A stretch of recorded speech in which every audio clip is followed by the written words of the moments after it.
Bueno, el día en que los fieles, miles, se empezaron a despedir de Francisco. Vamos a recordar que será enterrado finalmente el día sábado, pero impresiona la cantidad de público, de gente, las escenas allí de reconocimiento, de agradecimiento, de dolor en torno al velatorio del Papa Francisco. Quiero presentarles a quienes me acompañan hoy. Vamos a escuchar unas historias interesantísimas.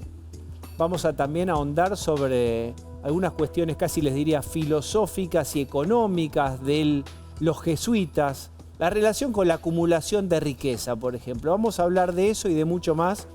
Voy a presentar primero a nuestro staff, nuestra tripulación. Está Gustavo Bazán. ¿Cómo estás? Buenas noches. Gonzalo Asís. Buenas noches. Está Lu Vázquez. Muy buenas noches. Y Claudio Saboya. ¿Qué tal? Pero ahora atención, porque está, miren, Iván Petrella, que es doctor en religión y derecho. Él fue director de Argentina 2030 en Casa Rosada. Va a ser muy interesante hablar con Iván sobre algunas cuestiones conceptuales del catolicismo versus el protestantismo, la relación con la riqueza, con el capitalismo. Hay mucho ahí para hablar. Está con nosotros también Alejandro Abruj.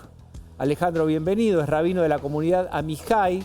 Lo conoció a Francisco cuando era en la etapa Bergoglio, en la Villa 21, ¿no? En la 21-24.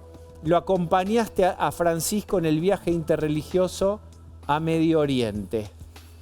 Bien, está también Gabriel Raida, que es ministro de Desarrollo Humano. ¿Dije bien tu apellido? Sí, la historia de mi vida es esa M sin vocal en el medio con la R. S-E-H-I-N-K-M-A-N. ¿Sabés vos las cosas? Somos del gremio de los apellidos difíciles. Gente que tiene que empezar explicando. Claro, Bien. deletreando directamente. Exactamente. Bueno, vos sos ministro de Desarrollo Humano de la ciudad, tuviste vínculo con él, pero además tu padre organizaba celebraciones ecuménicas con Bergoglio, ¿es así? Así es, reuniones de oración entre católicos y evangélicos, algo que no había pasado nunca y quizás no volvió a pasar, y fue un hito muy importante para esta ciudad. Bien, está José Medina. José fue chofer del Papa. Para tantos choferes que nos ven, ¿viste cuando vos sos chofer que siempre te chusmean? Yo llevé a tal, como en un truco, ¿quién llevó al más importante? Bueno, el señor tiene el ancho real porque fue chofer del Papa cuando estaba en el arzobispado de Buenos Aires. Pero él se jacta de haber vaticinado que ese señor que era Jorge se iba a transformar en Francisco. Parece que se hicieron amigos, que comían juntos, ahora nos vas a contar. Totalmente. ¿Sí? Sí. Y está Rufino Varela. Hola Diego, hola a todos. Rufino, si vos me permitís, y esto es conceptualmente muy importante, quiero empezar con vos. Contá quién sos, qué pasó brevemente en tu vida, ¿y qué pasó con Francisco? Adelante. Bueno, ¿quién soy? Soy Rufo. No soy más Rufino, soy Rufo. En el año 2015 se me dio por hablar, abrir la boca y contar algo que nos había pasado a mí y a otros en el colegio y también en casa. O sea, primero en casa con un casero que trabajaba para mis padres. Y después, tiempo después, pidiendo ayuda en el colegio a un sacerdote, bueno, viene el abuso por parte de un sacerdote. Eso fue guardado durante años, muchos años. Me caso en el 88, 18 años después yo lo hablo con mi mujer, cosa que hubiese hecho antes. 18 años de casado y no Sí, podías... Como que a veces por ahí hubo momentos que insinué, pero así que un día me senté y le dije, pasó esto. Por una situación de un tercero que me golpea y lo cuento, pero pidiéndole que no lo contáramos a nuestros hijos. Eran chicos todavía, convencido de que la sociedad iba a señalar con el dedo a los chicos. Y bueno, y pasa algo que fue muy loco y por eso siempre hablo tan bien de las redes sociales cuando a veces se las critica. Tuve un gran aliado que fue Facebook, un Messenger de agosto de 2010. Al día siguiente, después de una comida que me invitan en el colegio, de los 25 años de egresado, yo no iba porque me había ido en tercer año. Mi mujer me dice, te va a hacer bien ir reconozco que me había costado siempre pasar hasta por el frente del colegio, por la cruz que tiene, porque ahí era el cuarto del sacerdote. Y voy esa noche, me cruzo con 2 amigos, uno sabía que había tenido una experiencia parecida y cuando vuelvo a casa le escribo un Messenger y le pongo el nombre de él y le digo, estuvo buenísima la comida, quiero que sepas que ando con ganas de escribir un libro para que se conozca mi verdad y la de tantos que por alguna razón fue silenciado. Y mi sorpresa es que 2 o 3 horas después él me contesta. Hago hincapié en lo del Messenger porque yo me entero mucho tiempo después que hay uno de las mensajerías que no se puede ni editar ni borrar, que es el Messenger. Una vez que vos lo mandaste, el que lo recibe, aunque vos lo borres, quedó ahí. Con lo cual yo no pude haber editado nada. Eso es de 2010. Y él me contesta, Rufo, te apoyo totalmente. Algún día te voy a contar cómo ese cura me arruinó mi vida. Eso fue 2010 y quedó así. Y me encanta que haya un colega, José, que sea chofer, porque yo desde que te conocí, allá en 2017, después que esto se hace público, el 30 de diciembre de 2016, en un medio, mi vida cambió, la de mi familia también cambió.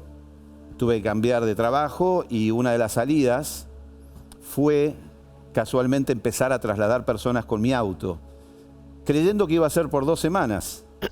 Pero cuando empiezo a trasladar personas, era con una aplicación y me empiezo a meter en lugares que yo no conocía, en las burbujas de la sociedad que muchos no conocen, en el mejor barrio cerrado de Buenos Aires y también en el corazón de una villa miseria. Y empiezo a hablar con gente y creo que fue la segunda noche que empiezo a escribir historias. Y esas historias mi mujer un día me dice, ¿por qué no las publicás? Las publico en Facebook. A los 3 o 4 días aparece una señora que quiero que sepas que nos había visto en una nota que me hiciste vos en un programa, se había hecho pasar por otra persona pidiéndome ayuda y me dice, Rufino, yo te vi en la tele en el 2017, habían pasado 2 años, pero ahora te llamo por las historias, me encantan, quiero que tengas una reunión con gente que conozco, termino en Planeta, Planeta me ofrece escribir el libro que yo le había prometido en el 2010 a mi amigo. Y ahí cambia todo, y cortito, para no robar más tiempo, fueron 45 días después de aquella primera nota que fue un infierno, cantidad de llamados. Yo siempre hago hincapié, es que el Newman fue el disparador, donde hubo más víctimas, pero lo que pasa es que en 45 días, me acuerdo, hoy lo mencionaba, Esteban Bullrich era ministro de Educación, él se entera de lo que pasaba, el Facebook me explota, yo no usaba redes sociales, y en 40 días tenía cerca de 350 casos de abusos de distintos lugares del país, pidiéndome ayuda, y yo pidiendo ayuda a que me ayudaran. Y ahí fue cuando dije, tengo que hacer algo, pido hacer una misa, que se la pido a Maxi Kursinovich, que era un asistente de Monseñor Ojeda, obispo de San Isidro, y yo ahí me acuerdo que le digo, necesito que hagamos una misa, pero que sea abierta a todos, que terminemos con esto de católicos por un lado, judíos, porque el tema de abuso es algo que excede todo.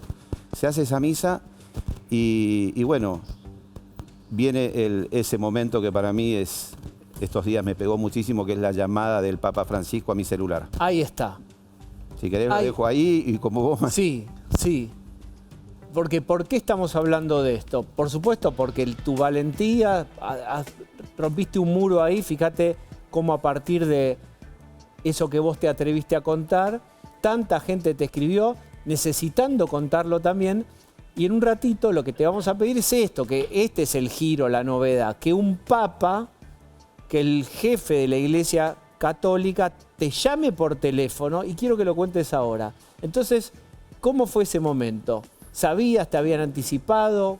Contalo exacto cómo fue. Bueno, vos sos psicólogo y más de una vez tuve ganas de llamarte para ver qué es la amnesia, porque me lo han dicho, que en algún momento tuve algo de eso, en todo ese momento.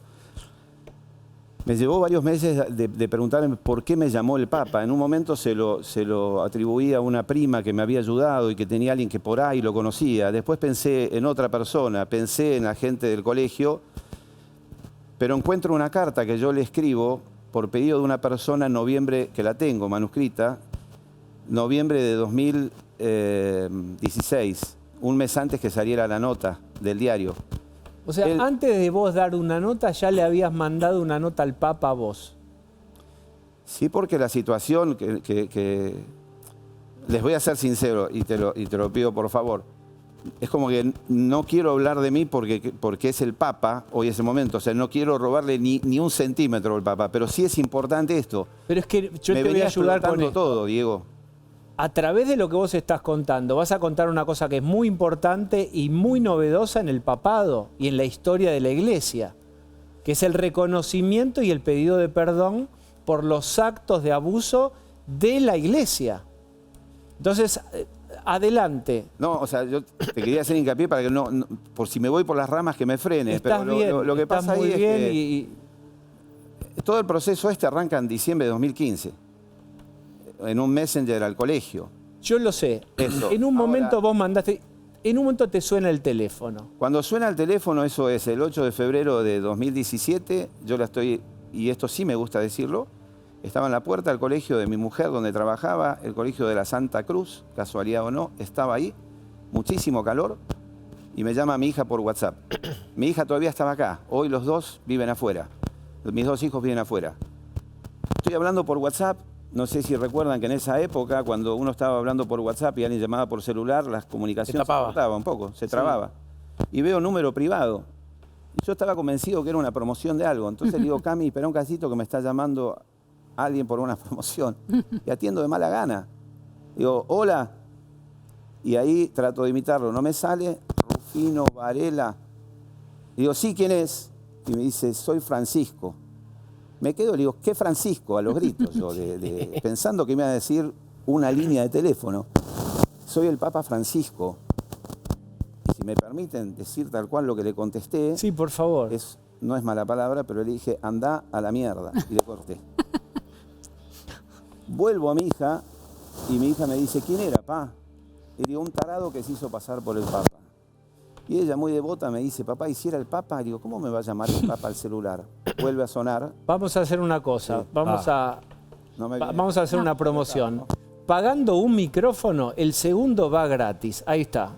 Esta era la promoción. Vamos con Ahí- micrófono, ¿por Sí, ahí dónde vamos. sigo? Sí, dale. ¿Por dónde sigo? Por el... En donde vos, voy a decirlo yo me subo a lo que vos hiciste. Vos mandaste a la mierda al Papa. Sí, ¿Sí? porque pensé que era un chiste, que era una broma. Sí. O sea, no es porque no lo quiera el Papa. Por eso todos entendemos. Bueno, vuelve a comunicarse mi hija y me dice, ¿quién era? Le digo, bueno, alguien que se hizo pasar por el Papa. Y ella me dice, papá, ¿y si era el Papa? ¿Cómo va a ser el Papa que me llame al celular? Y en eso vuelve a sonar número privado y cuando atiendo, más tranquilo, le digo, hola. Y ahí me mató porque me tira Rufino tranquilo. Es el Papa.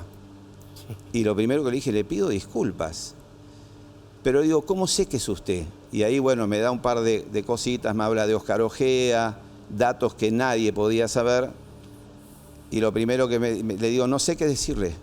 Me siento reavergonzado, me dice, está todo bien. Y lo primero que con mucha fuerza me dice, le pido perdón en nombre de la Iglesia. Y yo le contesto, Francisco, no, eso pasó hace mucho tiempo, ya está, ya es una historia. Le vuelvo a decir, le pido perdón en nombre de la Iglesia. Ahí me pregunta cómo estaba y yo le digo, no sé qué hice, pateé un hormiguero que era mucho más grande de lo que yo creía, la estamos pasando muy mal en casa. Voy a contar algo que quien lo sabe es Monseñor Ojea. Yo a él le pido en un momento que me saque de Argentina. O sea, voy y le digo, necesito que me saquen de Argentina. ¿Y por qué era? Habíamos recibido amenazas en el parabrisas del auto, llamados, dándome la ruta de donde andaba en moto mi hijo.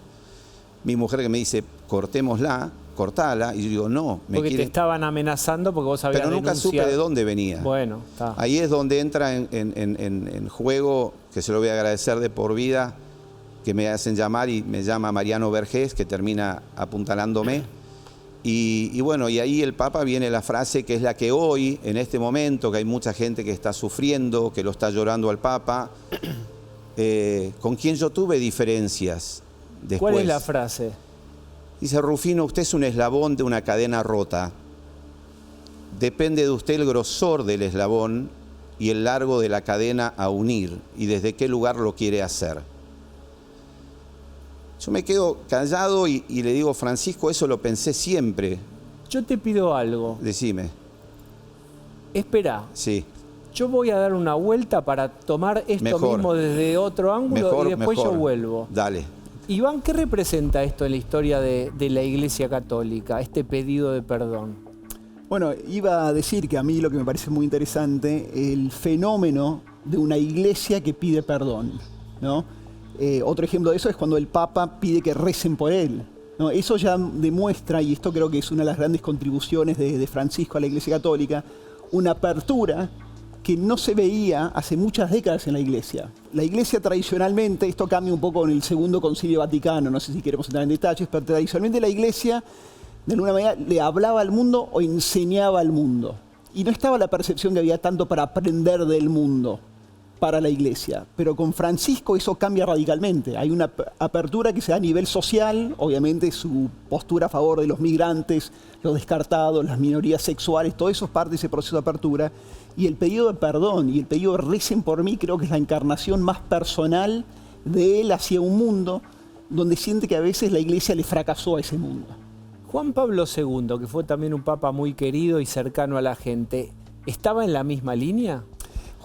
Yo creo que Francisco es como un paso más. Por ejemplo, donde abre una puerta enorme Juan Pablo II es en el año 1986. Juan Pablo II es el primer papa en pisar una sinagoga. Pensémoslo en la historia, ¿no?, del cristianismo y la relación del judaísmo. Recién en el año 1986 un papa visita una sinagoga. Bueno, Francisco da varios pasos. Muro de los Lamentos. Claro. Tremendo. 5 minutos de 5 historia. minutos. En la línea de la historia hace 4 minutos. Francisco da varios pasos más, ¿no? Con el diálogo interreligioso, el abrazo fraterno de las 3 religiones de raíz abrámica, el Muro de los Lamentos, la creación dentro del Vaticano de un instituto para el diálogo interreligioso, ¿no? Ahí también tenés un enfoque enorme de él en relación y una apuesta al diálogo, la convivencia, la paz y la apertura nuevamente de la Iglesia a otras religiones que no siempre se dio en la historia del cristianismo. Alejandro, voy con Gonza, pero ¿qué pensás vos de esto, de este dato que, claro, es de mediados de los 80, ese evento que no existía en la historia? No hay dudas, y me sumo a lo que decís completamente desde esa perspectiva, en lo que sucedió. Era muy interesante lo que decían recién, ¿no? Hace 10 minutos pasó esto. Son siglos y siglos de una posición de la Iglesia completamente diferente, ¿no? De una posición de la única y última verdad religiosa a esta posición en donde la Iglesia encarnada, ni hablar en el Papa, es un símbolo de encuentro y de unidad, de puente. Y quiero dar un dato que me parece especial del trabajo de Francisco siendo Bergoglio acá, desde ese lugar, que hizo de la Argentina un ejemplo en lo que es no la tolerancia religiosa, sino la convivencia religiosa, que es muy diferente. Mucho más difícil. No tiene que ver con tolerar al otro, bancarme lo que es, sino, es muy importante sino la esto. convivencia. ¿Cuál es la diferencia entre tolerar y convivir? Te tolero porque no te soporto, te tolero porque no tengo nada que ver con vos y no me queda otra. Convivir con el otro es aceptar esa diferencia y ver cómo me enriquezco a partir de esa diferencia. Es saber que no tengo la última verdad. Y mira esto. Acá en Argentina y en el mundo estamos atravesados por las grietas. Hay una grieta política, hay una grieta social, hay una grieta económica y cada vez más extrema. En el mundo lo estamos viendo, en la Argentina también. Ahora, en el mundo de lo religioso también hay una grieta enorme en los extremismos fanáticos. Eso no sucede en la Argentina. Argentina no tiene grieta religiosa. Aquí en la Argentina, parte del gran trabajo del diálogo interreligioso que sembró tanto el cardenal Bergoglio, que después para Francisco, como tantísimos referentes del mundo judío, evangélico, cristiano e islámico, hicieron que aquí la Argentina sea un faro y un ejemplo en la convivencia religiosa. ¿Tenías algo, Gonzalo? Me parece interesante lo que plantea Iván, para ponerlo un poco en lenguaje televisivo. Bergoglio hizo de papa lo que dicen muchos sacerdotes, pero que difícilmente se anima a decir un papa. Pienso también lo que pasó en otro acto de reconciliación que tardó mucho en llegar, que fue la mirada que la Iglesia tuvo sobre su rol durante la dictadura militar. Arrancó con un sacerdote, que fue el padre Rubén Capitanio, año 2004, juicio al cura von Bernich. ¿Te acordás que fue un cura muy vinculado a los delitos de lesa humanidad, que por primera vez como cura se anima a pedir perdón? Ahora acá estás hablando de un papa que se anima. Es mucho más grosso en términos institucionales que un papa llame a una víctima, porque está lleno de sacerdotes que lo hacen todos los días esto. Ahora, que el papa lo haga en términos institucionales, me parece que marca el legado que Bergoglio le deja al catolicismo. Lu. Bueno, la institucionalización del reconocimiento del error, de la falla, ¿no? Para una institución milenaria que, como bien explicaba acá, se consideraba infalible y se consideraba la representación única de la religiosidad, ¿no? Reconocer en el diálogo interreligioso que hay otras religiones y reconocer que la Iglesia es pecadora, en definitiva, Es eso. porque el pedido de disculpas es reconocer que hubo un pecado y que lo comete la Iglesia. Me parece que es un cambio de paradigma en la manera de estar en el mundo de la religión católica. Claudio. La palabra clave, la palabra llave es pecado. Cuando uno se reconoce desde la teología cristiana y los católicos en el pecado, necesitas el perdón. Y para el perdón hay que pedirlo, ¿no? Para eso está también la confesión como institución de uno de los sacramentos de la Iglesia. Así, yo tengo que enfrentarme, tengo que pedir perdón, tengo que reparar el daño que hice. Cuando eso está en el centro de la pastoral, cambia todo, empieza a cambiar todas las relaciones entre jerarquía y pueblo, entre Estado y Iglesia, entre todo empieza a dar vuelta al revés, porque bueno, uno ya se pone en otro lado y pone a todos los demás en otro lado, en el lugar de hermanos, en el lugar de padres de la fe, hermanos mayores, otra expresión que fue acuñada también ya por Juan Pablo II respecto del pueblo judío. Bueno, es una evolución que es muy difícil ir hacia atrás, ¿eh? En ese punto, bueno, seguramente Iván lo podrá elaborar y analizar mejor, pero es difícil que ese camino se deshaga. José, hablamos del Papa, pero ahora hablemos del pasajero, Jorge Bergoglio. ¿Cómo nació ese vínculo y que terminó en comer fideos juntos? Bueno, nació de que él vino a tomar posesión en el arzobispado como sacerdote, como obispo, ¿no? Y él vino, cuando llegó, él comenzó a visitar las oficinas donde estaban los empleados, a conocer y hacerse conocer. Y a mí me llamó a su oficina. El único que no fue a mi escritorio fue a mí, me llamó a la oficina. Y bueno, y la pregunta que hacía todo el mundo, de cómo se componía la familia, cuánto tiempo trabajabas ahí, qué hacía, todas esas preguntas. Entonces yo le contesté cómo era mi familia y bueno, y le dije también que yo soy pastor evangélico. Ah, sí, me dijo, ¿sos pastor? Sí. Y me dice, ¿dónde te congregas? Le voy a contar tal como fue. Sí. Y le digo, yo soy del miembro de la iglesia del pastor Héctor Aníbal Jiménez. Y me dice, ¿de ese chanta? Del pastor Jiménez. Sí. ¿Pero te dijo riéndose? No, por eso, de ese chanta, pero me dijo con un chiste, en forma de chiste, ¿no? De una broma. Y después me abrazó y me dice, no, es un buen hombre de Dios. Y bueno, y ahí comenzamos a hablar y él se sentía un poquito cansado. Y yo le dije, ¿usted no se va a ofender si yo le digo que hagamos una oración para que Dios renueve la fuerza? Él me dijo, ¿Vos le hiciste hacer en el vínculo, el primero que pidió una oración conjunta fuiste vos? Sí. Y, bueno. Y me chofer dijo, que acelera, bien. ¿eh? El chofer que acelera, dale. Total. Porque el que exalta a Cristo es exaltado y guardado, ¿sí? Entonces, me dijo él que sí. Y nos tomamos la mano y oramos. Entonces fue el cansancio. En ese momento cambió su estado. Aparte él me dijo, yo estoy viviendo de gracia, porque a mí me falta un pulmón, todo el mundo sabe eso. Me dice, yo estoy viviendo de gracia, por gracia de Dios. Desde ese día, que fue un día lunes, martes, no me acuerdo bien, yo trabajaba de lunes a viernes, de 9 a 5 de la tarde.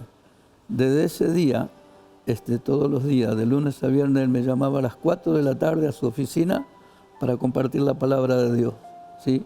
Él me compartía la palabra, hablábamos juntos, hablaba de la sociedad, de la gente carenciada, de cómo estaba la gente, la necesidad que había de ayudar.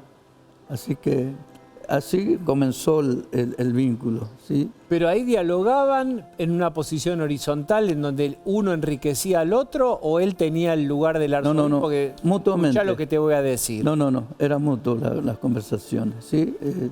Compartía la palabra, él a mí, me escuchaba a él, yo lo escuchaba a él, ¿sí? Y así fue creciendo la amistad hasta que llegó a decirme, bueno, vos sos mi amigo, sos mi hermano, sos mi confianza, así que a partir de ahora voy a sacar los choferes que tengo, porque él tenía choferes de la Presidencia de la Nación, que tenía choferes y autos que le mandaban. Y él devolvió todo eso y se quedó conmigo y para que lo maneje. ¿Sí? Y lo manejé el auto de él. Y íbamos y me contaba chistes, hablaban. Siempre se habló de la familia, siempre se habló de la gente. Mirá, vamos a hacer una cosa. En un ratito yo me muero como en una comedia de imaginarme los diálogos entre el chofer y el arzobispo, en donde el chofer le discute, hablaban de... Se sentaba al lado mío, no se sentaba... Ah, bien. Acá, Para que no se sepa que era... Yo, como dice, me siento adelante, dale, sentate adelante. Bien, Gabriel, ¿cómo era tu relación y la de tu padre con Francisco? Sí, creo que una de las cosas más interesantes que sucedieron después de la crisis del 2001, tanto la Iglesia Católica, por supuesto, como las iglesias evangélicas, trabajaban mucho en atender a la necesidad y también en poder reconciliar a una sociedad que estaba en un momento de mucha crispación y de muchas crisis. Y ahí hubo un encuentro que empezó en algunas reuniones tal vez más chicas entre Bergoglio como arzobispo de Buenos Aires y algunos pastores, algo que no era muy frecuente, por más de que católicos y evangélicos compartimos buena parte de lo que creemos, sí siempre tenemos algunas diferencias en la doctrina, pero era tal la necesidad y la oportunidad de orar juntos que empezaron algunos encuentros de oración. ¿Qué estamos viendo, de hecho? Mirá ese monitor ahí. ¿Qué vemos? Parte de esos encuentros después fueron creciendo y terminaron siendo una serie de actos en el Estadio Luna Park. Como se ve ahí hay algunos pastores, creo que, ahí está cortada la imagen, pero sí creo que el que está orando es mi papá, el que está de rodillas es Bergoglio, y era parte de lo que estaba sucediendo ahí. ¿Quién es tu papá? Mi papá es uno de los pastores evangélicos de la ciudad de Buenos Aires, y Iván recién hablaba de que Bergoglio siempre, o el Papa Francisco hablaba, recen por mí.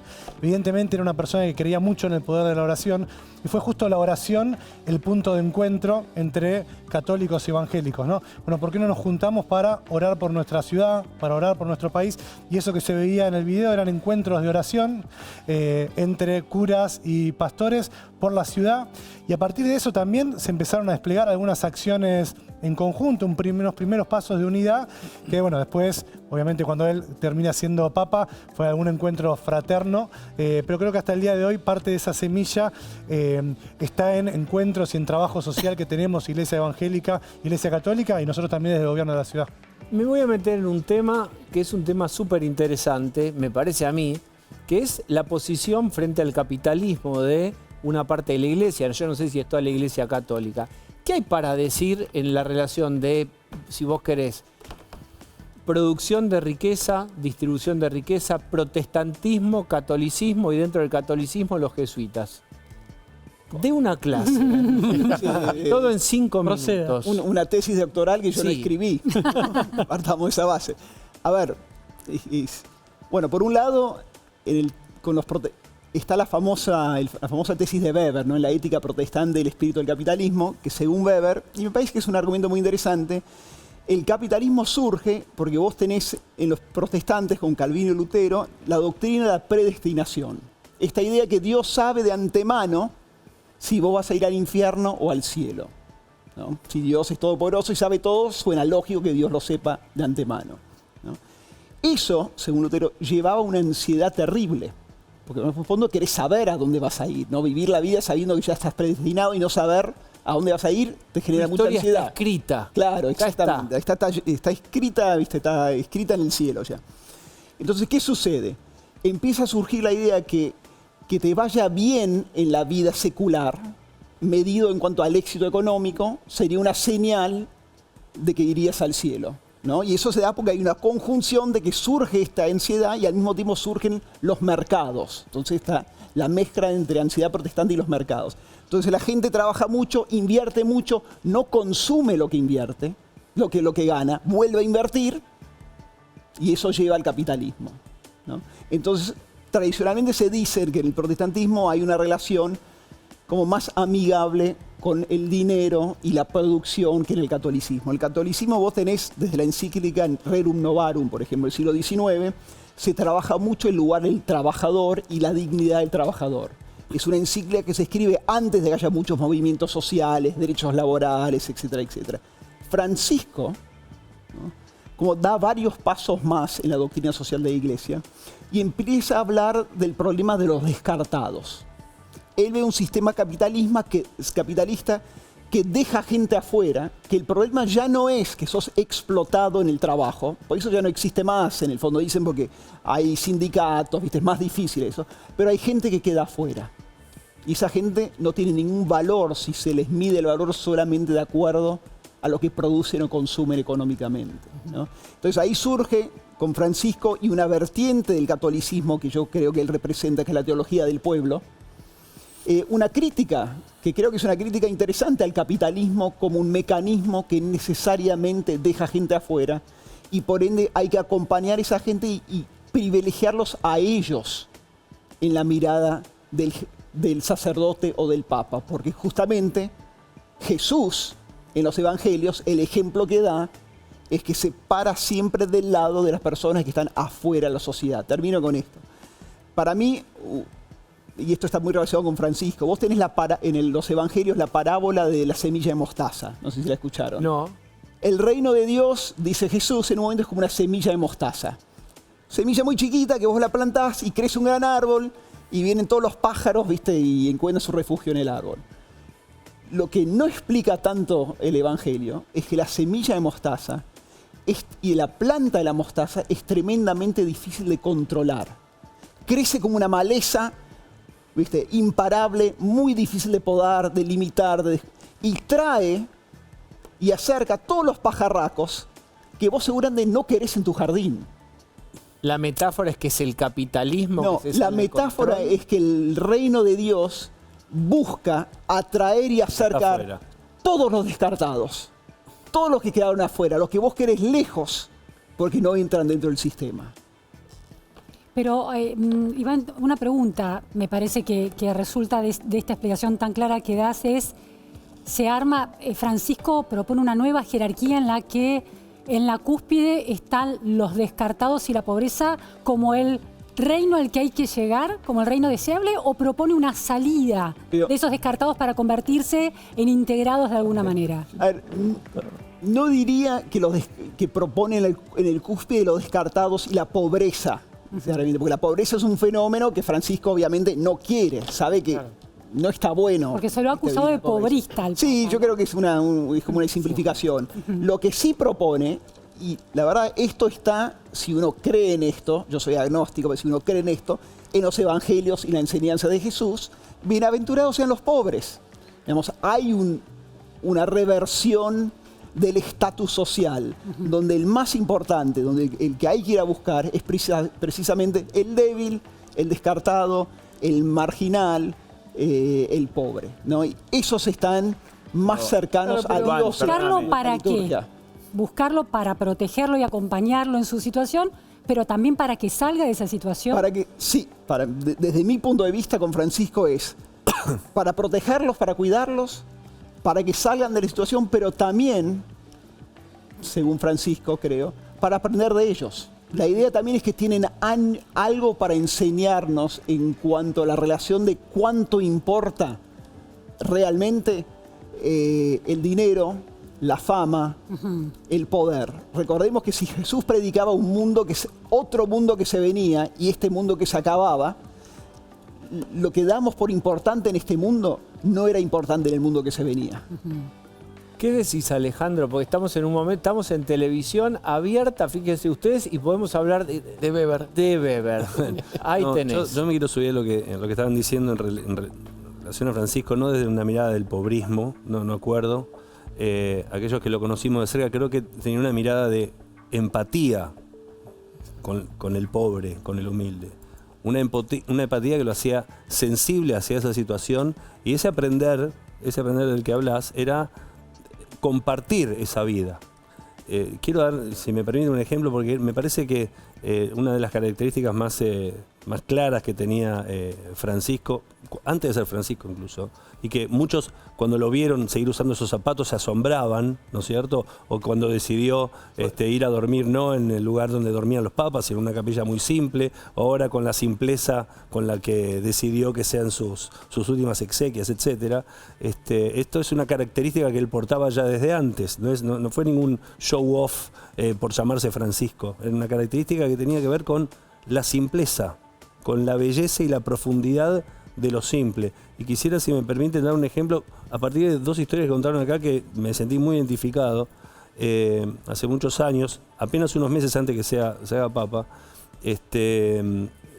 muy lejos de tu historia, Rufo, por favor, y la verdad que fue tan conmovedor lo que contaste, pero yo tuve una pequeña problema de salud que hizo que quede internado un par de noches. Y de pronto me suena el teléfono a mitad de la noche, cosa que no tenía ninguna idea de... Y me llaman por teléfono, estaba internado, y atiendo y me dice, hola Alex, y Jorge. Jorge, yo también lo primero que sentí que era un tío Jorge que tengo. No. Jorge, ¿qué Jorge? Jorge Bergoglio, ¿qué pasó? ¿Cómo? ¿Qué te pasó? Escúchame, quiero que te recuperes, que te pongas bien, y apenas te pones bien, yo me voy a tu templo a rezar con vos, ¿qué te parece? Digo, es verdad que el cura, el pastor hace eso. Él era el cardenal primado de la Argentina. No tenía por qué llamar al rabino a decirle que iba a ir al templo a rezar. A partir de ahí armamos un espacio para que venga, y era la noche de Hanukkah, muy cerquita, un par de semanas después de la noche de Hanukkah, que todos sabrán, en diciembre, Claro. cerca de las Navidades, donde nosotros encendemos velas durante 8 días, durante 8 noches. Y lo llamé para que venga a encender la primera vela, que es la más importante, que él sea el primero, el que enciende la primera vela de la fiesta. Obviamente que dijo que sí. Lo estábamos esperando esa noche, y por supuesto lo esperábamos en la puerta del templo para que llegue con su chofer. ¿Era él? Lo estábamos esperando, ya nos conocíamos, pero lo estábamos esperando, obviamente habíamos hecho lugar en la puerta del templo para que venga su chofer, y de pronto viene caminando completamente empapado debajo de la sotana. Y digo, padre, ¿qué pasó? No, el subte hasta ahora, la verdad que es una cosa... Había venido en subte desde el centro hasta Belgrano, completamente empapado, estaba diciembre en Buenos Aires. Digo, es la profundidad de la simpleza. Me pidió tomar mate para sacarse el agobio del... Y por supuesto que encendió esa primer vela, que fue algo muy conmovedor para todos. Fue una foto que incluso estuvo dando vueltas ahora con todo lo que sucedió a partir de su partida. 3 meses después se transformó en el Papa Francisco. Siempre me llevé en el corazón que le había dado suerte esa vela. Todo el mundo, claro. Sin duda. Rufo, vamos a continuar con tu historia, que es que te suena el teléfono y en nombre de la Iglesia Católica te piden perdón por lo ocurrido. Lo ocurrido son los abusos en colegios católicos. ¿Cómo sigue la cosa? Después de la llamada, Sí. Porque vos le decís, no tiene usted que pedirme perdón. sí, bueno, fueron 10 minutos, que me pareció una eternidad, y al mismo tiempo es algo que se fue y que me encantaría hoy poder continuar, porque me quedaron muchas cosas por hablar. Terminó así, cuando él me dice, yo rezo por usted, usted rece por mí, y unos consejos, ¿no? Que una de las cosas que me llamó la atención y después a mí me generaba mucho conflicto, que él me decía que no bajara los brazos, o sea, que siguiera denunciando, que siguiera escuchando a gente. Y yo decía, pero ¿cómo? Si lo quiero poner como yo lo pensaba, y hablaba con gente que me llamaba, otras víctimas, ¿no? Mucha gente muy agresiva. Hubo gente muy agresiva, que los entiendo, están por ahí rotos o tendrán otros intereses. Yo nunca quise salir a atacar a la iglesia como institución, porque es lo que es mi forma de pensar. Yo digo, hoy hace un ratito hablaban de la época de la dictadura. Para mí no fueron todos los militares, para mí no son todos los curas malos, Claro. no son las instituciones. Entonces lo que hay que tratar es de sacar a las manzanas podridas de las instituciones, pero me lo estaba pidiendo él. Y al mismo tiempo yo decía, él me está diciendo que yo siga, pero él está al frente de la iglesia que yo estoy en cierta forma denunciando. Entonces no lo terminaba de entender, y esto lo hablaba con Oscar Ojea. me decían, seguí, pero por otro lado, cuando me están diciendo, seguí investigándonos, los estoy atacando, los estaba atacando. Lo que me pasó después fue que les diría que al día siguiente de ese llamado, lo puedo nombrar, es un colega de ustedes, Nico Cassese. Sí, Nicolás Cassese. Yo casi me Nación. descompongo en el auto, o sea, la parte anecdótica, así como fue... Recuerdo que Nico Cassese hizo unas notas, una serie de notas muy fuertes, muy conmocionantes en ese momento, con mucha repercusión. Porque en esa fue la Nación en ese momento primera. sobre lo que pasaba ahí en tuvimos, ese colegio. ahí nos encontramos también con el colega, pero lo que pasó ahí fue que en el momento que termina la llamada, yo no me había dado cuenta, esto es anecdótico, pero tiene que ver con el poder que tenía, con esa simpleza. Les había dicho, yo estaba viendo un partido de tenis, debe haber habido 32 grados de calor, las ventanas abiertas. Cuando veo que es él, automáticamente cerré las ventanas. Yo estaba de traje, de casualidad, no suelo andar de traje. Y cierro las ventanas, corta, y no sé cuánto tiempo pasó, y me quedé como en trance. Mi mujer me golpea la ventana y pensó que yo estaba infartado, porque llego a abrir la puerta y estaba empapado, y le digo, temblando, me llamó Francisco. Y entonces me dice, ¿qué Francisco? El Papa, y se larga a llorar, justo llama a mi hija, se larga a llorar, y lo llamo a Nico. Y digo, Nico, le escribo, Nico, me acaba de llamar Francisco. Entonces él me llama y dice, ¿querés publicar algo en Facebook? Y digo, que no sé si conviene, pero era él, seguro sí, lo publico en Facebook, yo te voy a levantar algo en La Nación, en digital. Y levantan digital y explota el teléfono, entonces ahí empiezan a venir las agencias de afuera y empiezan a llamar gente, víctimas de todo el mundo. Entonces digo, ¿en qué me metí? Pero eso fue lo que provocó él. O sea, yo lo que le agradezco fue eso. Y después sí me gustaría, porque hoy también lo estaba conversando con colegas suyos, yo fui muy crítico en algunas cosas, con una voz muy chiquitita, de algunas, no eran conductas, era que yo entendía que Francisco se equivocaba. Yo se lo dije a él. Pero cuando murió, lo primero que dije es, ¿no le exigí yo demasiado a Francisco? ¿No fui más por demasiado exigirle a alguien que maneja una iglesia que es millonaria en cuanto a los fieles, ¿no? En un mundo donde, me quiero meter en eso un segundo, donde el abuso y la pedofilia es algo que nunca va a terminar, jamás va a terminar. Pero puede disminuir. Sí, por Pero eso puede disminuir. Y debe. No, puede y o sea, debe. y por eso la idea es estar y tratar de no irme. Yo durante 2 o 3 años me juré que no iba a ir más a los medios porque me hacía mal en un momento, prefiero estar con la gente. ¿Qué te generó el perdón en nombre de la iglesia? ¿Te reparó? ¿Te modificó algo? Pero ahí tengo 2 lecturas que en este momento como que me parece muy, muy egoísta decirlo cuando lo estamos velando a él. A mí lo que me hubiese gustado tener la alternativa, la oportunidad de juntarme con él y decirle, Francisco, lo que usted me pidió realmente fue un perdón sincero, que como consecuencia iba a tener nuevos protocolos, nuevas acciones, y yo no los vi porque 2 años después fue el sínodo de obispos y al lado de él estaban sentados obispos y cardenales que estaban acusados de abuso. Ahí vamos. ¿Hay un protocolo nuevo? ¿Alguien me puede informar esto? ¿Tenemos conocimientos? Sí, más allá que de este gesto tan único en la historia de la iglesia. En los colegios acá sí. Bueno, en los colegios hay protocolos. Sí, en los colegios sí. La visibilización Pero no son suficientes porque, perdón que te corte, pero recién hablaba de los evangelios y mi mujer a veces se ríe y me dice, ¿por qué sabes tanto? Y bueno, pues tuvimos una catequesis que nos metían por todos lados.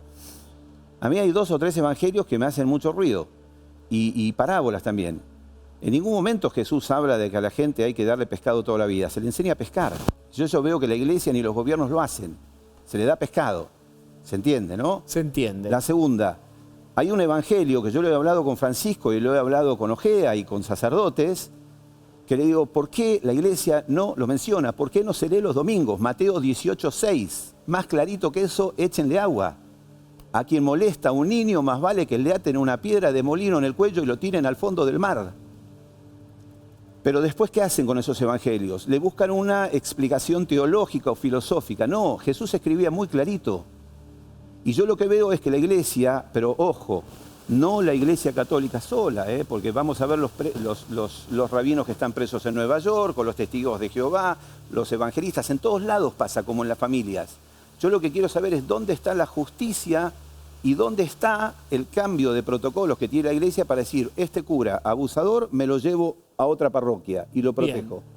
Rufo, en un ratito vamos a tratar de ensayar hacia dónde podría ir la elección del nuevo Papa y hacia dónde podría ir la Iglesia, que también incluye este tema tan doloroso. ¿Podemos hacer una pequeña parada de descompresión? Creo que sí. A ver, ¿tenemos a alguien del otro lado? ¡Aló! Ya tengo el nombre del próximo Papa, Diego. ¿Ah, sí? Sí, me lo anunció anoche Dios Padre en un sueño. ¿Cómo es? ¿Quién es? Pero debo guardar secreto sagrado. Bueno, entonces, ¿para qué? Ustedes ya se van a enterar.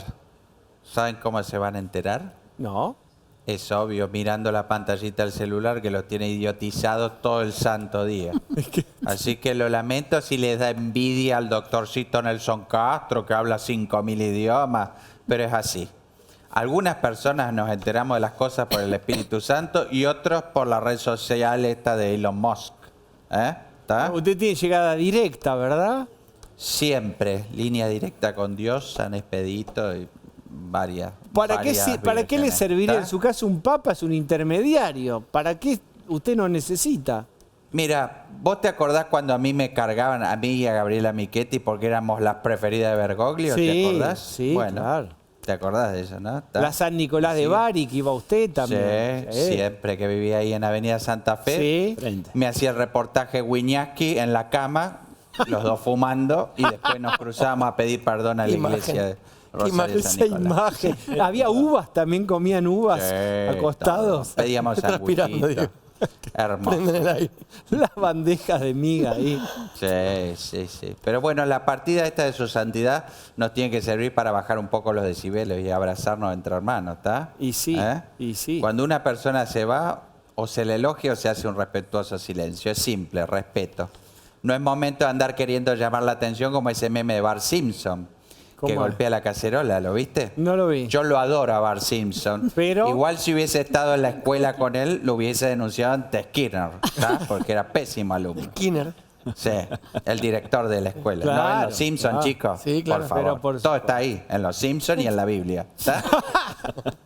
Está muy bien. Yo creo que Bart Simpson hubiese votado a Milei porque es un pobre chico descarriado sin el menor sentido de la responsabilidad, pero igual lo perdono, lo absuelvo. Ya habrá tiempo para analizar el Papa de Bergoglio, pero ahora un poquito de respeto ante el dolor de los demás. Y lo digo yo que lo he criticado horrores, pero ahora sosiego y madurez. Todo lo que le falta a Milei. ¿Vieron las cosas que tuitea? Por favor. ¿A vos te parece un presidente hable de Mandrilandia, de Adermicina? Aníbal Fernández, Paul Newman al lado de esta gente. Y cuando la ordinariedad ataca, no hay montaña de dólares del fondo que nos pueda salvar, ¿eh? Estamos condenados, como dice la condenada. ¿Está? No Che Milei, dice. Sí. Pero ya pasó con Menem, ¿eh? Me remonto a la convención constituyente. La gente votaba viaje a Miami y traje de baño Versace horrible y después terminó con corralito y caceroleando. ¿O miento? ¿Está? Lo lamento, porque lo advertí hace mucho y no me quisieron escuchar. Ya lo decía en la época del grupo Sushi de Antonito de la Rúa. Tenemos un pueblo bruto, ciego, sordo y mudo. Torpe, triste y testarudo. ¿Cómo se llamaba el disco? ¿Dónde están los ladrones? Más claro, échale agua, Shakira. Bueno, Lilita. Novel que no quiere ver. Bien. Gracias. Y un saludo a Macri, que lo vi hoy diciendo que se quedó con los dirigentes incorruptibles abrazados a Ritondo y Fernando de Andrái. Ay, por favor. Por favor. Escuche, Lilita, una cosa más. Está, y vamos a charlar con él, es una gran visita. Juan José Campanella, no sé si ustedes se conocen. Está acá con nosotros, No acaba lo de sentar, tiene una banqueta VIP. No lo conozco, no lo conozco. ¿Se conoce? No lo conozco. No se conoce. No hay match. Bueno, No. como No Cupido, hay match, quisimos a ver si había match. No hay match. Bueno, gracias, no lo Lilita. conozco. No lo conozco. Este estaba con Mauricio, sí.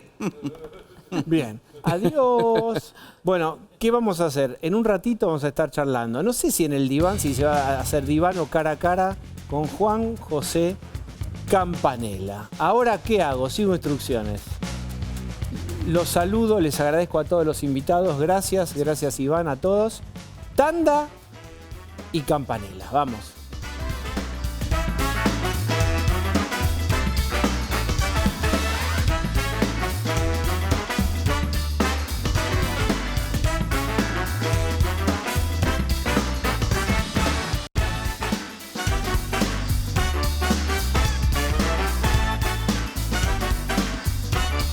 Continúa TecnoSale en Naldo hasta el 27 de abril.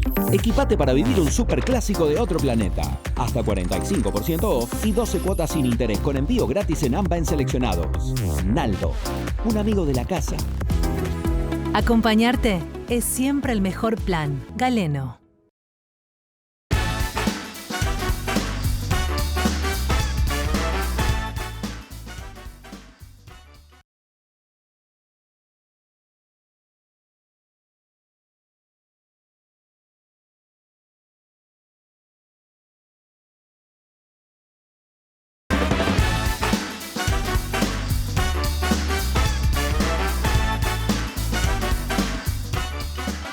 Juan José Campanella está con nosotros. ¿Qué tal? ¿Cómo estás, Diego? Ya te aplaudimos. A vos. Bueno, ahora voy a nombrar todo lo que estás haciendo, que es un montón. A ver. La Ley y el Orden en Estados Unidos, Sí. el largometraje de Parque Lezama. Así es. ¿Cuántas funciones en teatro habían hecho con Parque Lezama? Más de 1.300. Más de 1.300. 11 años. Bueno, debe estar ahí en Top 5 de récords. Y puede ser. Sí. Y hay una película de Mafalda que estás... No, una serie de Una Mafalda serie. que estamos haciendo. Mafalda va a salir en el 2026. Estamos ya con 2 temporadas por Netflix, por 2 temporadas de 10 capítulos cada una. ¿Y cómo es Así Mafalda saliendo del dibujo rígido y poniéndola en acción? ¿Va a tener voz? Claro, ¿Tiene claro, supervisión de la mirada, digamos, de Sí, la por supuesto, la tradición Kino? familia Lavado, la familia de Kino, está trabajando con nosotros, Guille especialmente. Guillermo, que es el que cuando nació, es el sobrino de Kino, que cuando nació inspiró al personaje de Guille. Son re macanudos y también con la gente de Netflix, pero bueno, mirá, yo soy fanático de Mafalda, adorador de Mafalda desde que tengo 8 años. El segundo librito que salió ya me lo compré y de ahí la seguí para siempre. Es un desafío porque yo creo que no se puede trasladar exactamente la tira, ¿no? Sino que estamos basados en los personajes y usando muchas tiras de Kino como parte del diálogo, de las situaciones, creando guiones nuevos, historias nuevas. Va a ser, por supuesto, una animación. En dibujos. animación, sí, en animación. Las ¿Mafalda? voces, ¿Quién es la voz de Mafalda? y yo no, vos sabés que no sé cómo vamos a hacer con el tema de las voces. Yo creo, obviamente, que vamos a decirlo en algún momento. Ahora se podría yo hacer. no sé, más cercano de que salga el programa, seguramente. Pues es que es un tema. A mí normalmente diría perfectamente quién hace cada cosa, pero con las voces tenemos que hablar también Pero con los además es actores, como las actrices, cuando- para que no se vean las voces. Que no se oigan las voces antes de que se oiga de boca de Mafalda. ¿Pero no van a ser actrices conocidas, por ejemplo? Mira, actores? hicimos un casting de más de 800 voces. Y yo, igual que en Metegol, pedía que no me manden los nombres. Así no le pongo cara. ¿Viste? Escuchaba solamente las voces. Y la verdad que en este caso no reconocí ninguno. En Metegol reconocí alguna. En esta no reconocí ninguno y hay una mezcla de gente más conocida y otra gente no tan conocida, pero todos grandiosos ¿Es actores. una La voz de verdad que qué están edad, bárbaros. Mafalda? ¿Cuántos Mafalda años tiene 7 años, 7 añitos. Pero es más grande. Todos los chicos, viste que Kino en eso jugaba mucho, porque el grado por ahí en una clase le están enseñando Mi mamá me ama y en otra Colón en América, viste. Entonces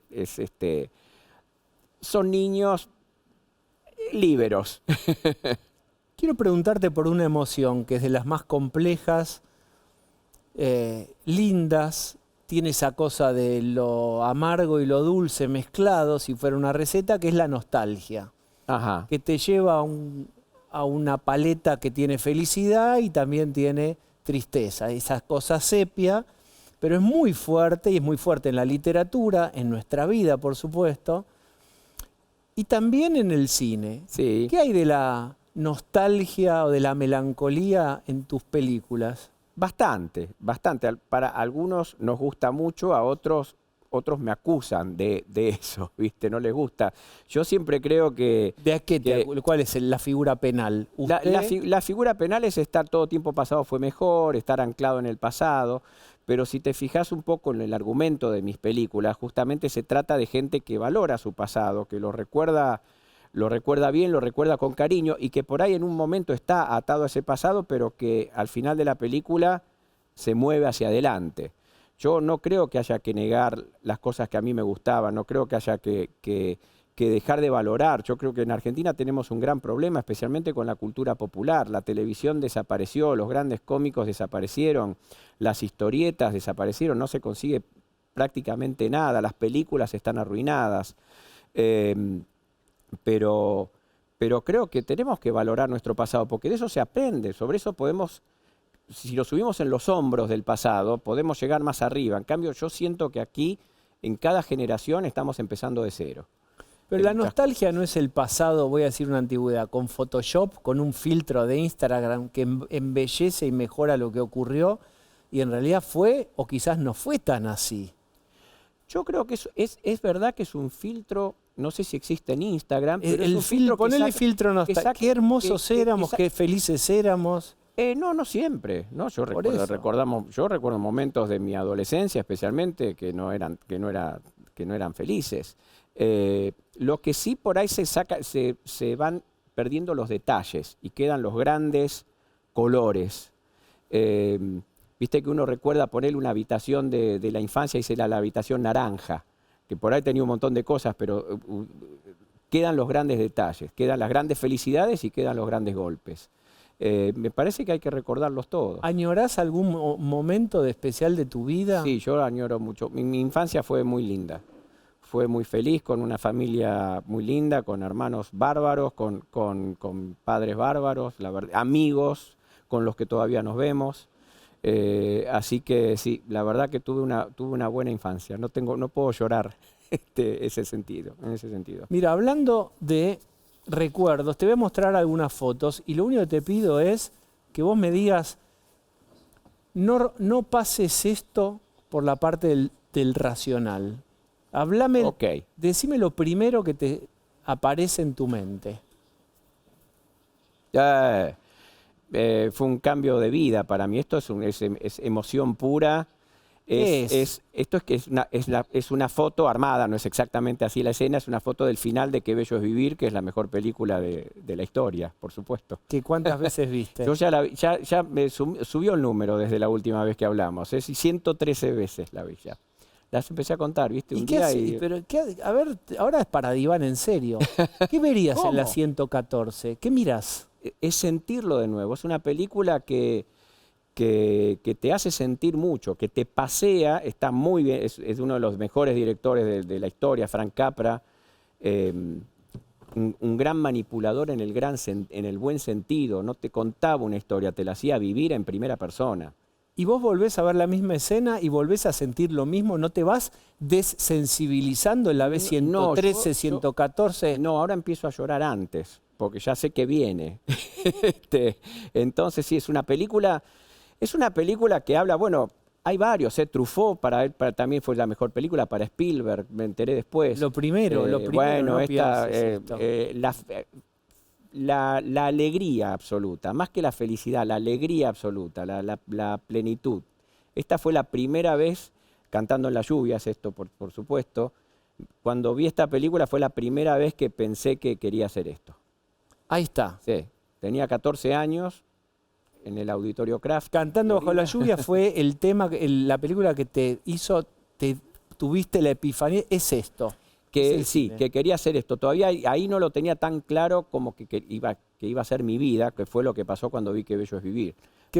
Pero sí, fue la primera vez. Sí. Bueno, vamos a ver qué sale. No tengo claro qué puede salir, pero mire lo que sale. Bueno, eso fue un momento... A mí casi te diría que lo que más me gusta, falta ahí Cecilia para que sea una foto completa, porque es una foto con amigos, con gente que admiro muchísimo, y es más lo que representa esa foto más que la estatuilla casi.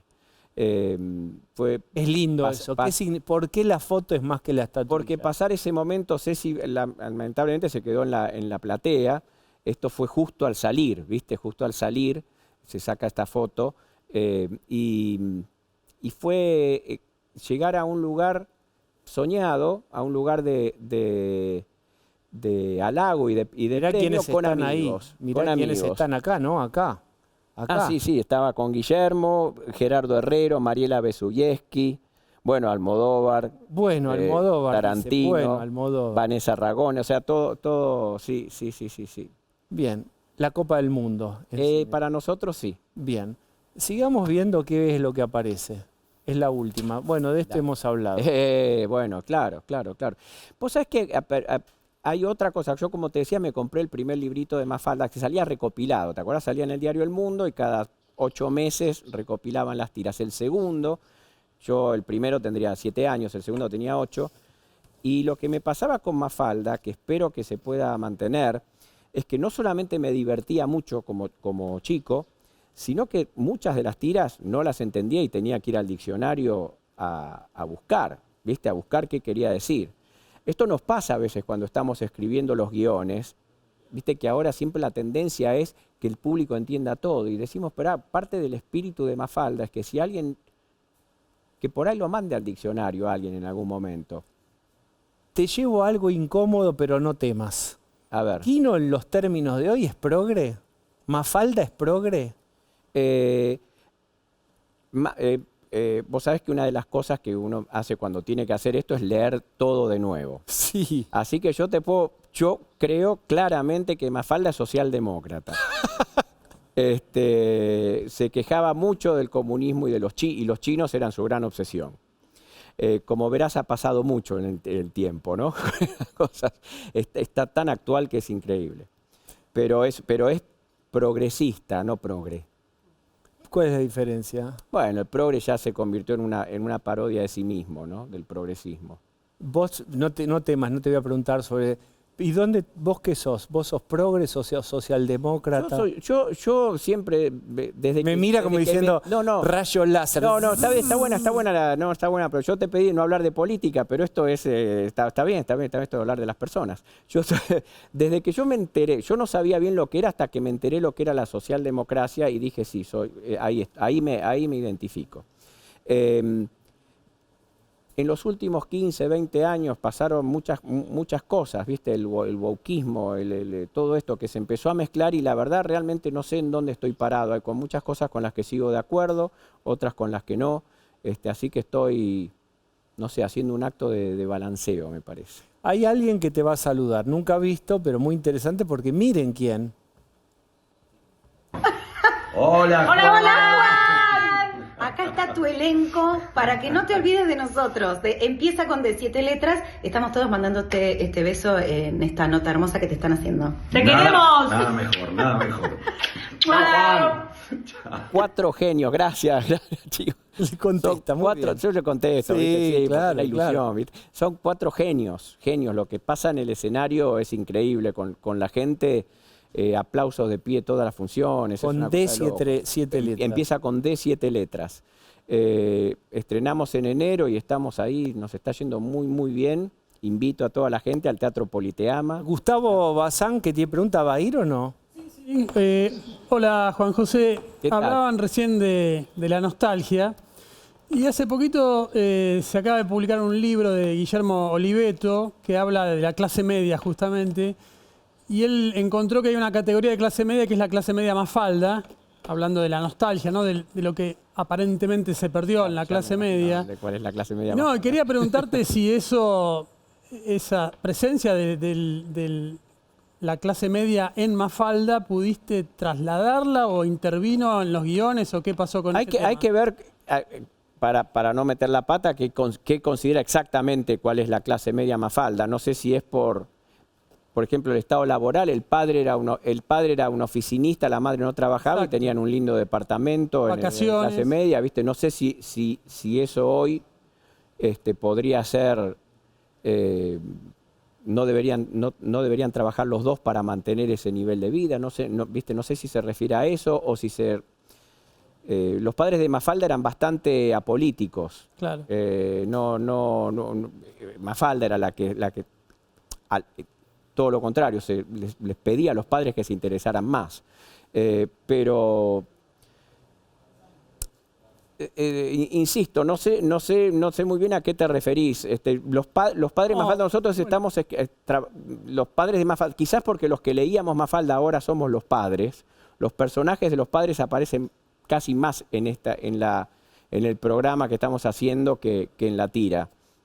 Y nos interesa mucho. Mantuvimos esa estructura familiar, porque esa es la parte padre. Mantuvimos el Citroën, por supuesto, porque el Citroën no se toca. Pero no sé muy bien si se refiere a eso, si se refiere al sí, la el progresismo laboral, que estábamos hablando. El ¿viste? contexto No sé. en el que se movía ella, ¿no?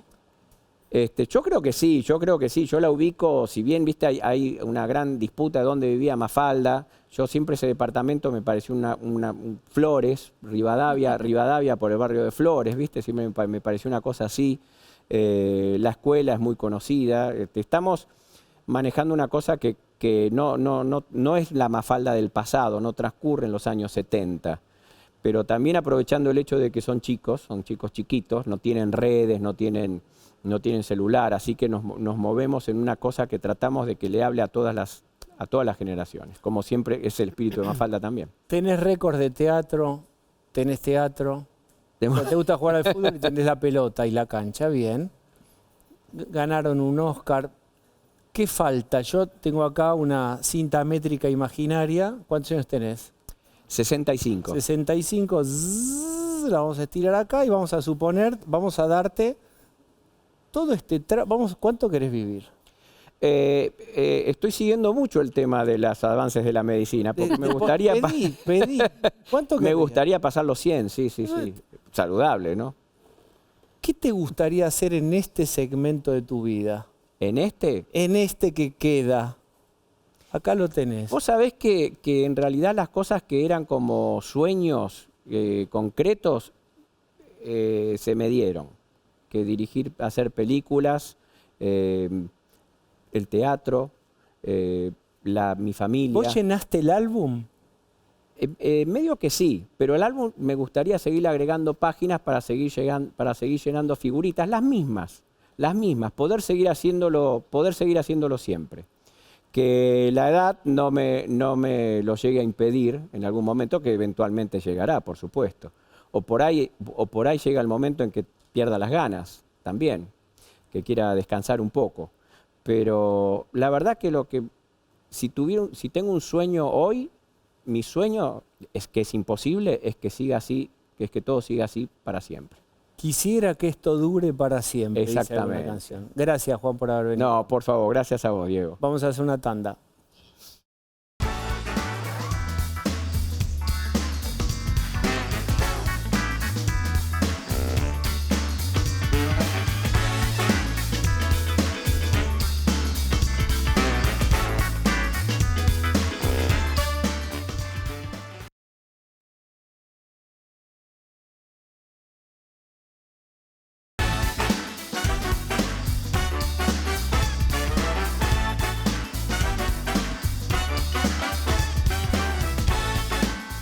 Bueno, para escucharte mejor, Caperucita, subí el volumen. Quiero preguntarte, Gonza, hoy hubo una frase fuerte, muy fuerte, de Mauricio Macri en Mar del Plata. Dijo textualmente: los dirigentes que tenían precios ya fueron comprados, los que quedamos tenemos valores. Esto es lo formal. Yo quiero ir a la imagen, Diego, cuando la podamos ver, que para mí es el dato político del día, porque Mauricio Macri hoy le da un golpe muy fuerte a la Libertad de Avanza, yendo a marcar la cancha al intendente de Mar del Plata, que es la persona que hace días, apenas un poco más de una semana, se sacaba una foto con Karina Milei. Yo te quiero plantear un panorama. Si Patricia Bullrich es candidata a senadora nacional por la ciudad de Buenos Aires, sí, ¿quién es candidato a ser ministro de Seguridad de la Nación? O, segunda pregunta. ¿Estás insinuando que Guillermo Montenegro? Punto suspensivo, mira. Que fue ministro de Seguridad de la Ciudad de Buenos Aires, bueno, antes fue juez y todo, pero es un rol que conoce. Conoce muy bien. Pregunta De hecho, él no sé si él se soñaba o era un potencial ministro de Seguridad de Macri en su momento. Pero no olvidemos que apoyó a Gabriela Michetti en la eso le reta y eso le costó retroceder. Mira, la segunda pregunta que te dejo picando es esta. Preguntá lo que quieras en segundos. El vice de Justicia es de Santiago Caputo y Cunio no es de Santiago Caputo. Si saliese eyectado Cunio del gobierno, Cunio Libarona, ¿quién es candidato a ser ministro de Justicia de la Nación? Digo esto porque Macri hoy saca esta foto para responder con claridad estas preguntas y sacar un personaje de la historia. Bien, resolver el acertijo ya en segundos. Digo, ¿A qué te Guillermo referís? Montenegro es, hasta hace segundos, minutos, horas, una persona muy cercana a dar ese salto a la libertad avanza. Bien. Con esta foto, para mí es el dato del día. Muy bien, esto ha sido todo. Ahora Darío Lopreite. A dos voces, Bonelli y Alfano. Hoy es miércoles. Vamos, miércoles, vamos.